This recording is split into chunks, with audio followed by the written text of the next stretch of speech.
No brains allowed in school. My name is Melvin. I am going into the 5th grade, and I was excited about my first day back at school. I woke up, got dressed, had breakfast, and walked to the bus stop. When I arrived at school, I went to my class, sat in my seat, and everything seemed normal at first. We had our first lesson of the day. Most of the kids were pretty groggy. Once kids started waking up, that was when things started to get strange.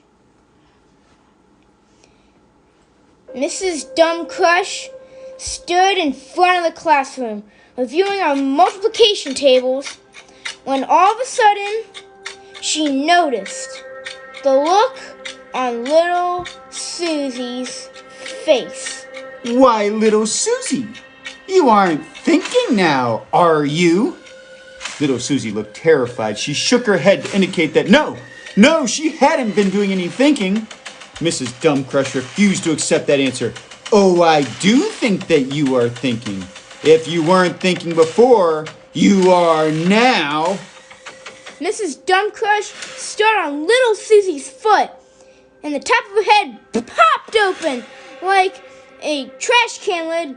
Mrs. Dumbcrush took what looked like an ice cream scoop out of her dress and scooped the brain right out of little Susie's head. Little Susie stood there with a blank stare on her face.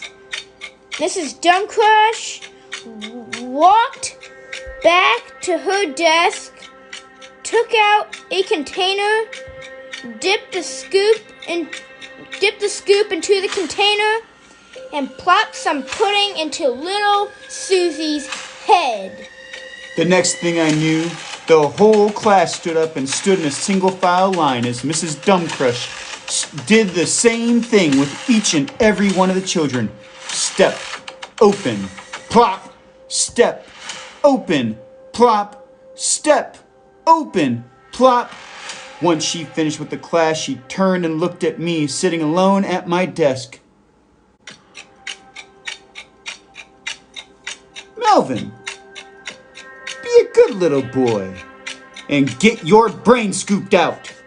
There are no brains in school.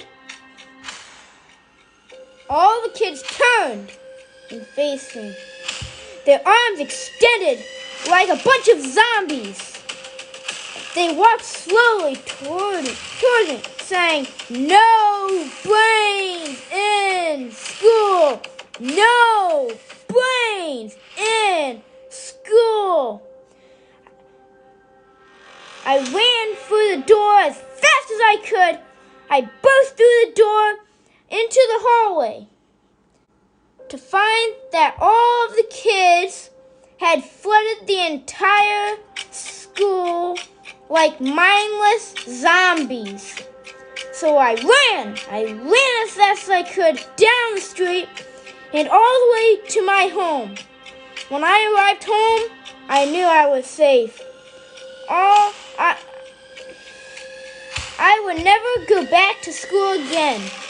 I would spend some quality time with my true parents, the television, and my cell phone. The end. Thanks again for listening to the podcast. Have a good night, y'all.